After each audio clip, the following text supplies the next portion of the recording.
Parce que ça veut quoi? On a tous besoin des repères. Lorsqu'on conduit sur l'autoroute, on a souvent une limite de vitesse qui est postée, qui nous rappelle, ici c'est la limite de vitesse. N'excédez pas plus que ça parce qu'il y a des amendes qui poursuivent. Genèse chapitre 1 et le verset 1. Les 3 premiers versets, comme j'ai dit dimanche dernier, c'est ces 3 premiers versets, d'habitude, lorsqu'on est en train de témoigner à quelqu'un, c'est ces 3 premiers versets qui, si on peut dire ça, font des problèmes avec les gens. Pas parce que c'est un problème avec la Bible, c'est avec un problème avec les gens et leur façon de penser, leur pensée égoïste. Mais la Bible commence avec ces 3 mots. Au commencement, Dieu. Et en anglais, c'est 4 mots. In the beginning, God. Au commencement, Dieu. Dieu commence ce récit de son histoire. Moi, je crois vraiment c'est divin, de façon divine, parce que par ces mots, il commence le récit de Dieu, de l'histoire, pour que nous sachions qu'il y a vraiment un commencement de toutes choses, sauf pour Dieu. Parce que même au commencement, Dieu était déjà là. Juste considérez avec moi, peut-être quelqu'un se rappelle, mais est-ce que quelqu'un se rappelle le nom de Dieu qui est employé ici dans Genèse chapitre 1 et le verset 1? Est-ce que quelqu'un se rappelle lorsqu'on a fait notre série d'études, les noms de Dieu? Est-ce que quelqu'un se rappelle le nom de Dieu qui est employé ici? Elohim. Elohim, bravo mon frère. Elohim. Le nom de Dieu Elohim, est-ce que quelqu'un connaît ou se rappelle sa signification? Est-ce que c'est la signification du nom de Dieu Elohim? Évidemment, c'est un nom pluriel. Dans le hébreu, c'est un nom pluriel, mais dans un sens singulier. La Toute-Puissance? Non, c'est un nom pluriel qui fait référence effectivement au fait que Dieu, c'est une trinité, avec Dieu le Père, Dieu le Fils et Dieu le Saint-Esprit. Et c'est un nom qui est pluriel dans le sens et singulier. Moi, je trouve ça intéressant parce que ça, vraiment, depuis toute l'éternité passée, la Bible commence pour qu'on puisse bien savoir et bien comprendre que Dieu est éternel. Dieu est suprême, Dieu est éternel. Et Dieu existe en 3 personnes. Il y a un seul Dieu, mais qui existe en 3 personnes. Dieu le Père, Dieu le Fils et Dieu le Saint-Esprit. Et dans nos esprits, dans nos cerveaux humains, c'est difficile de bien comprendre ce fait de Dieu. Mais je voudrais vous demander, gardez votre place non, c'est pas nécessaire de garder votre place dans Genèse pour le moment, mais venez avec moi dans Actes chapitre 20. On va examiner ce verset en plus de détails dans le message, dans une partie du message tantôt, mais Actes chapitre 20, le verset 28. C'est intéressant dans la parole de Dieu à quel point chaque, si on peut dire, membre de la Trinité, mais chaque membre de la Trinité de Dieu, effectivement, nous est présenté dans la parole de Dieu. Dieu le Père, Dieu le Fils, Dieu le Saint-Esprit. Mais je crois que c'est bien résumé au sujet de l'Église ici dans Actes chapitre 20 et le verset 28. Et la Bible nous dit, prenez donc garde, c'est un mot au pasteur en fait, ça dit, prenez donc garde à vous-même et à tout le troupeau sur lequel le Saint-Esprit vous a établi évêque, pour paître l'Église de Dieu, qu'il a acquise par son propre sang. Est-ce que vous avez remarqué les 3 comme personnes de la Trinité qui nous sont mentionnées ici dans ce verset? Prenez donc garde à vous-même et à tout le troupeau sur lequel le Saint-Esprit. Donc, c'est le Saint-Esprit de Dieu qui nous dirige, qui nous appelle, qui nous convainc du péché, de la justice.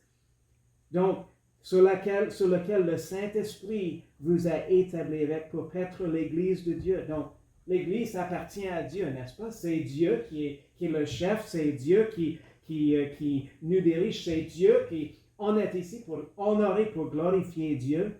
Et la Bible nous dit qu'il l'a acquise par son propre sang. C'est qui est mort sur la croix de Calvaire? C'est Jésus-Christ, le Fils de Dieu. Moi, je trouve que c'est un beau verset qui nous ferait une belle référence à chaque personne de la Trinité. Dieu, un seul Dieu. Mais même le nom Elohim, c'est un nom pluriel, mais dans le sens qui est singulier. Moi, je voudrais juste examiner certaines, si on peut dire, juste pour nous rappeler, parce que je crois également, une chose que le Seigneur m'a mis à cœur également au sujet de cette étude, que moi, je voudrais que cette étude puisse nous aider, même dans notre propre évangélisation, dans notre propre comme témoignage aux gens, que le Seigneur puisse nous aider comme à être plus efficace et également plus, si on peut dire, plus près, plus à l'aise, si on peut dire aussi, pour rendre témoignage et pour défendre notre foi, comme la Bible nous en parle. Donc, moi, je voudrais juste prendre quelques minutes maintenant pour le reste de notre temps ensemble durant l'école du dimanche, pour examiner plusieurs différences entre Dieu et nous, et ce que la Bible nous dit par rapport à Dieu, au fait qu'il est éternel, et nous, en tant qu'homme, en tant qu'être humain, en tant qu'une de ses créations, je voudrais examiner plusieurs choses. Alors, je voudrais avoir votre participation dans la lecture des versets. Donc, la première chose, je voudrais qu'on examine, c'est le fait que je m'excuse, j'ai des versets ici. Psaume 119, 130. La révélation de tes paroles est claire. Elle donne de l'intelligence au simple. Je m'excuse, j'avais oublié ces images tantôt. En fait, non, je m'excuse, on a déjà examiné ça dimanche dernier. Alors, on continue. Maintenant, on est rendu à la bonne image. Alors, certaines différences que la Bible nous en parle entre Dieu et l'homme, et ce que la Bible nous dit, parce que évidemment, lorsqu'on témoigne aux gens, quelle est une des choses que les gens voudraient nier dans leur ego, dans leur orgueil? C'est le fait qu'il y a un Dieu, n'est-ce pas? C'est le fait qu'il y a un Dieu. Comment peux-tu dire ça?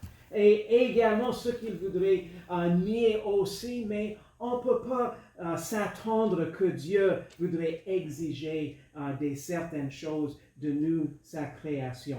Alors, c'est ce qu'on voudrait examiner bibliquement, ce que la Bible nous dit à ce sujet. Évidemment, la première chose que je voudrais examiner, c'est le fait que Dieu n'a pas eu de commencement et n'aura jamais de fin. Tandis que l'homme, évidemment, la Bible est très claire. L'homme naît et puis il meurt. Est-ce que quelqu'un peut lire Jean chapitre 8 et le verset 58 et quelqu'un d'autre Apocalypse chapitre 22 et le verset 13? On va examiner plusieurs versets ce matin pour nous donner comme de matériel, mais également pour nous donner vraiment des versets pour nous renforcer ces vérités bibliques. Jean 8, 58 et quelqu'un d'autre, Apocalypse 22, 13. Est-ce qu'il y a quelqu'un qui a trouvé Jean 8, le verset 58, s'il vous plaît?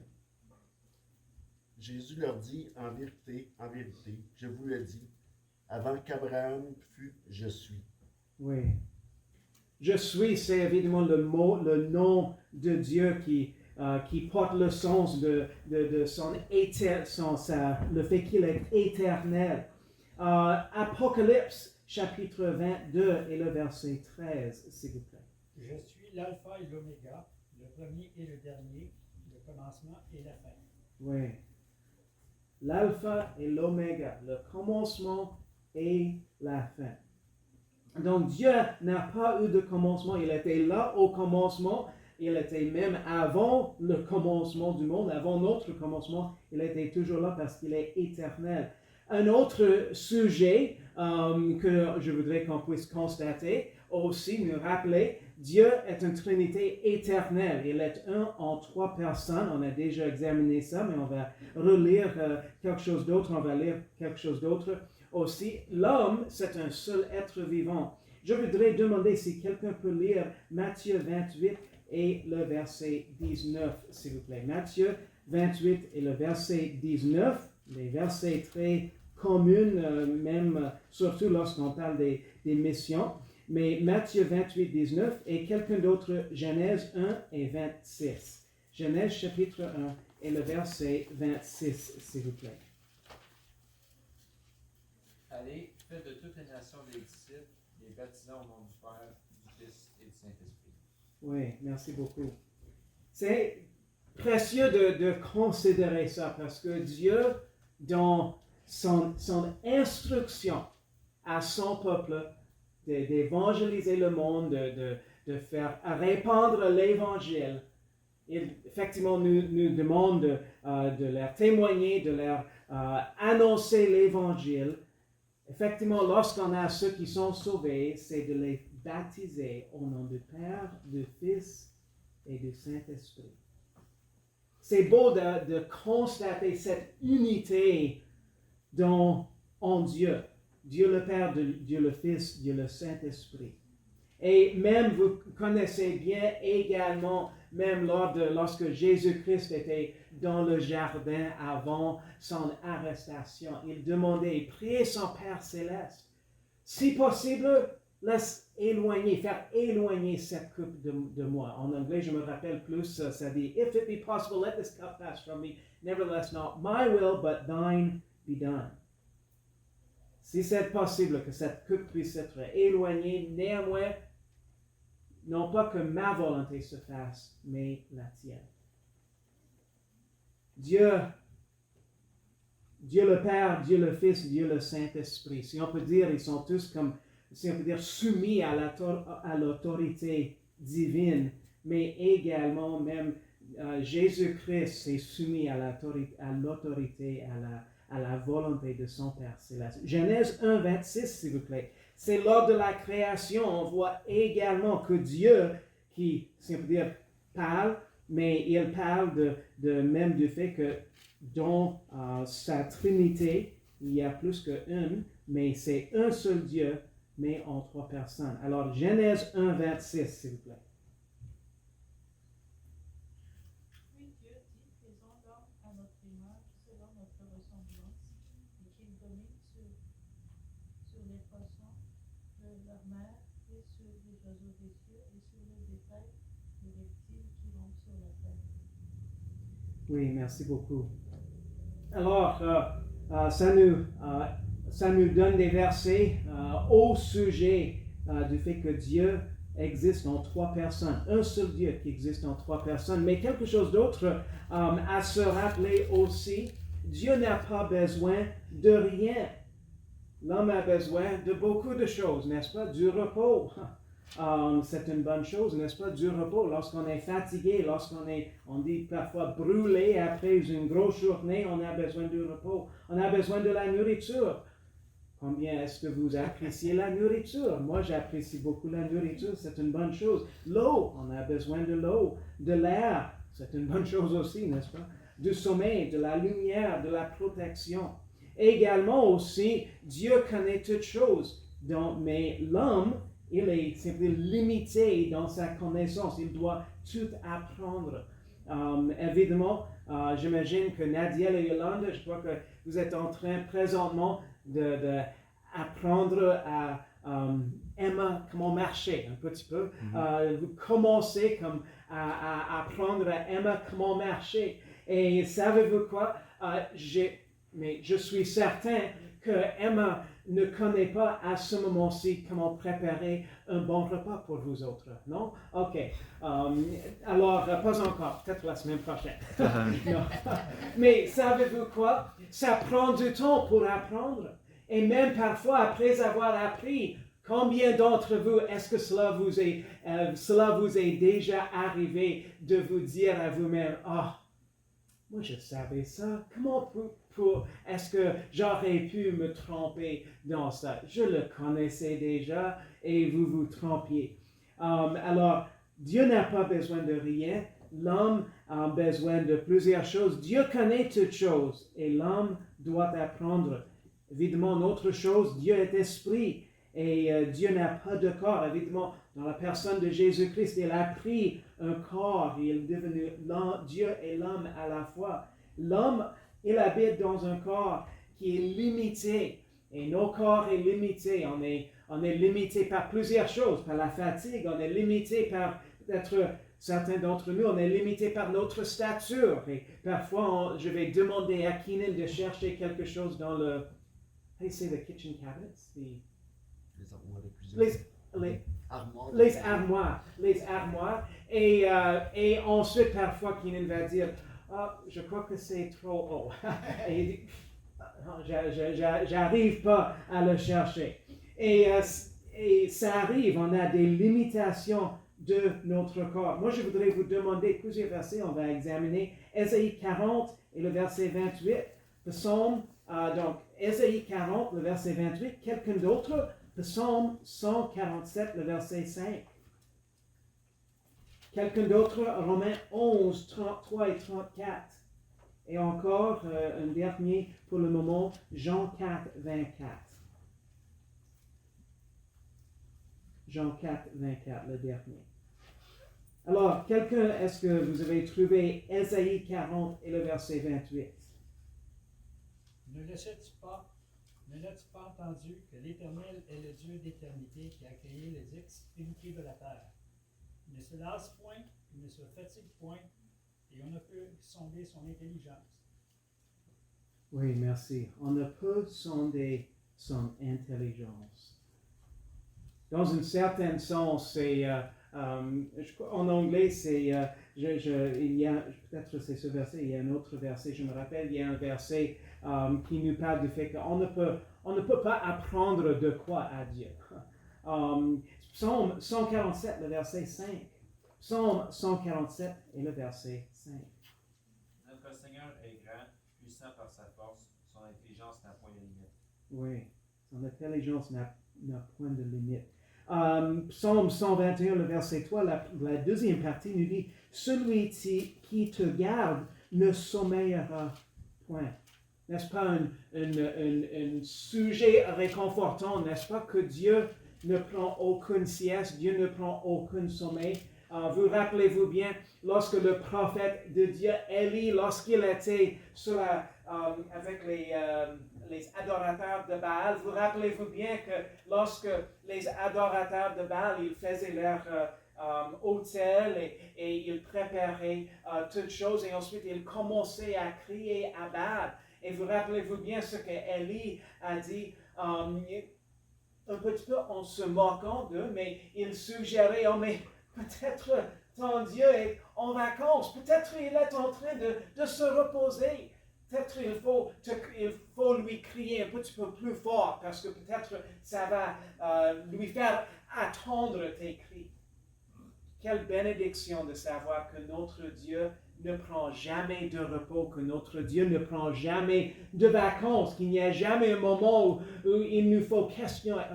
Est-ce que Dieu va m'entendre aujourd'hui? Est-ce que Dieu va m'entendre? Oh, c'est minuit 30 et je ne file pas bien. Est-ce que Dieu est toujours en train de veiller sur moi? Romains chapitre 11, 33 et 34, s'il vous plaît. Romains 11, 33 et 34. Ô profondeur de la richesse et de la sagesse et de la connaissance de Dieu, que ses jugements sont impénétrables et que ses voies sont incompréhensibles, car qui a connu la pensée du Seigneur ou qui a été son conseiller? Oui, qui a été son conseiller? C'est le verset dont je pensais tantôt. Merci, Tommy. Et un dernier verset pour le moment, Jean 4 et le verset 24. Jean chapitre 4 et le verset 24, s'il vous plaît. Dieu est esprit, il faut que ceux qui l'adorent en esprit et en vérité. Oui, ça souligne le fait que Dieu est esprit. Alors, c'est Dieu qui nous a donné sa parole pour qu'on puisse connaître sa personnalité, pour qu'on puisse également connaître sa volonté et le plan qu'il a pour chacun de nous. Évidemment, dans le monde dans lequel on vit, est-ce que ça vous surprend à quel point ça a l'air que la méchanceté, ça augmente sans honte dans nos jours? Est-ce que cela vous surprend? Ok. Quelques-uns, la majorité probablement d'entre nous, ça nous surprend. Et je peux vous dire qu'une des choses que ça a l'air que c'est partout, et je me rappelle, mais juste dernièrement, on a eu l'occasion de rendre petite visite à ma soeur et mon beau-frère. Et il disait même le sujet du mariage gay, à quel point il s'exalte là-dedans, dans quelque chose que Dieu dit qu'il aborde, dans quelque chose que Dieu dit est une abomination. Quelle tristesse que le monde se glorifie dans quelque chose que Dieu aborde, qu'il dit est une abomination. Mais évidemment, il nous faut, en tant que chrétiens, il nous faut rejeter ce que Dieu aborde, mais tenir ce que Dieu chérit. Notre compréhension humaine est très limitée. Les besoins de notre chair nous limitent aussi, mais Dieu n'a aucune de ces limitations. Quelle bénédiction d'avoir un Dieu qui n'a aucune limite, qui n'a aucune comme restriction, même dans sa capacité de nous aider, dans sa capacité de veiller sur nous, d'entendre nos prières. Un autre sujet, Dieu est partout, tout le temps. L'homme ne peut être qu'en une seule place, à un seul endroit à la fois. Combien d'entre vous, est-ce que cela aurait été utile de pouvoir être dans plus qu'une place à la fois? Oui. Et parfois, on dit au sujet des mères que les mères ont des yeux. Je ne sais pas comment ça se dit en français, mais je me rappelle lorsque moi j'étais enfant, et je sais que nos enfants ont comme se demandé la même chose comme en blague, mais on se demandait, je me rappelle, ma sœur et moi, on se demandait, I think Mom has eyes in the back of her head. Je ne sais pas comment ça se dit en français, je crois que maman a des yeux en arrière de la tête. Est-ce que ça se dit? Est-ce qu'on a des mêmes pensées ici au Québec au sujet des mères? Oui, parce que ça a l'air que la mère a une intuition. Comment est-ce que ça dit en français? Intuition. Oh, donc c'est probablement la même écriture. Ça a l'air que la mère a une intuition que quelque chose que passe. Les enfants sont trop calmes. Les enfants font trop de bruit. Les enfants, on ne les a pas vus pendant un certain temps. Quelque chose se passe. Dieu est partout. Les mères ne sont pas partout en tout temps. Seulement un endroit à la place. Mais Dieu est partout. Et Dieu nous voit toujours. On appelle ceci au sujet du fait que Dieu est partout. On appelle ça son en anglais, c'est his omnipresence, qu'il est présent partout à la fois. On connaît également que Dieu connaît tout, his omniscience, il connaît tout, il voit tout également. Dieu a tout créé, Dieu est présent partout. Mais également, comprenez-vous bien, cela ne veut pas dire que Dieu est dans toute sa création. Évidemment, il y a des pays où ils adorent les animaux, etc., parce qu'ils pensent que c'est Dieu est là-dedans. Ce n'est pas le cas. Dieu est le créateur, mais il est distinct de sa création. Juste quelques versets à lire. Proverbe 15:3. Si quelqu'un peut trouver Proverbe 15:3, et je vais vous demander, le reste d'entre vous, d'aller avec moi dans Psaume 39, les versets 7 à 12, qu'on va lire dans un instant. Mais est-ce que quelqu'un a trouvé Proverbe 15 et le verset 3, s'il vous plaît? Les yeux de l'Éternel sont en tout lieu, ils contemplent les méchants et les bons. Oui, les yeux de l'Éternel sont en tout lieu. Vous êtes rendus dans Psaume 139, les versets 7 à 12. La Bible nous dit, « Où irai-je loin de ton esprit et où fuirai-je loin de ta face? Si je monte aux cieux, tu y es. Si je me couche au sépulcre, t'y voilà. Si je prends les ailes de l'aube du jour et que j'aille habiter au bout de la mer, ta main me conduira et ta droite me saisira. Si je dis au moins les ténèbres me couvriront, la nuit devient lumière autour de moi. Les ténèbres même ne sont pas obscures pour moi. La nuit resplendit comme le jour et les ténèbres sont comme la lumière. On appelle, Dieu seul est capable évidemment d'être partout. Nous ne pouvons pas nous cacher de Dieu, tandis qu'il y a certains qui pensent qu'ils peuvent se cacher de Dieu, mais c'est impossible. Dieu voit tout, il connaît tout. Nous devons tout simplement admettre que Dieu, il est infiniment plus grand que tout. Il est de toute façon supérieur et souverain.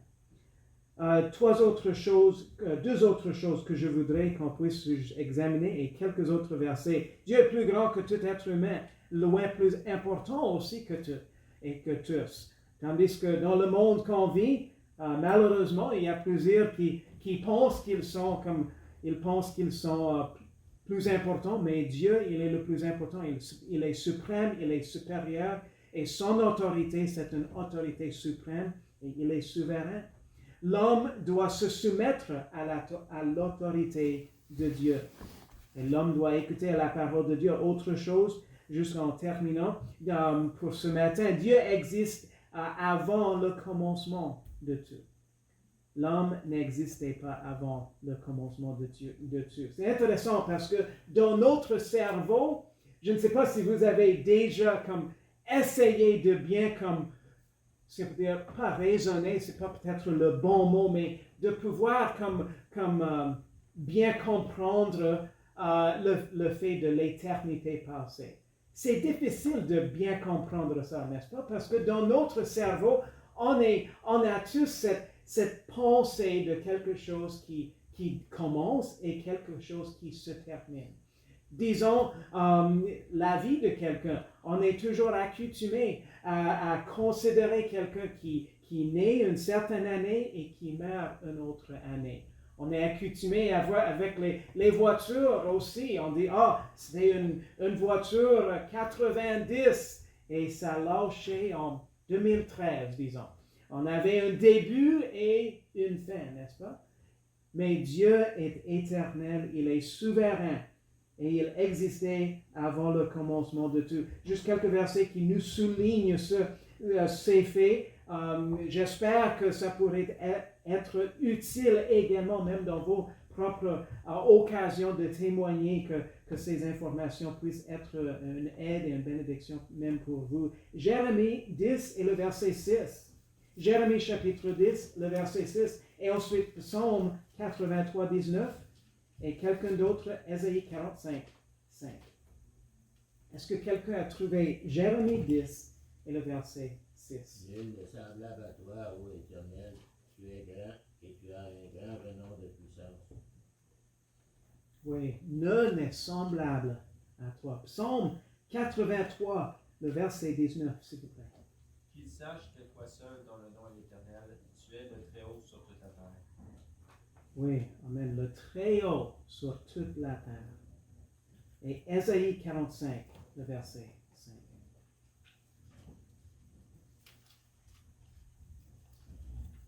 Ésaïe chapitre 45 et le verset 5, s'il vous plaît. Je suis l'Éternel, il n'y en a point d'autre.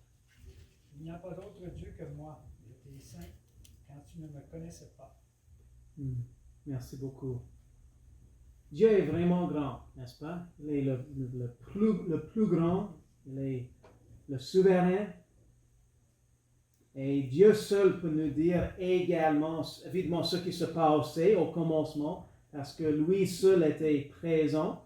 En tant que croyant en Jésus, si on donne à Dieu sa propre place dans notre vie, sa place de l'autorité dans notre vie, sa place également de prééminence, si on a également une vue correcte de Dieu et de qui il est, ça va également avoir un effet pour nous aider dans notre vie quotidienne.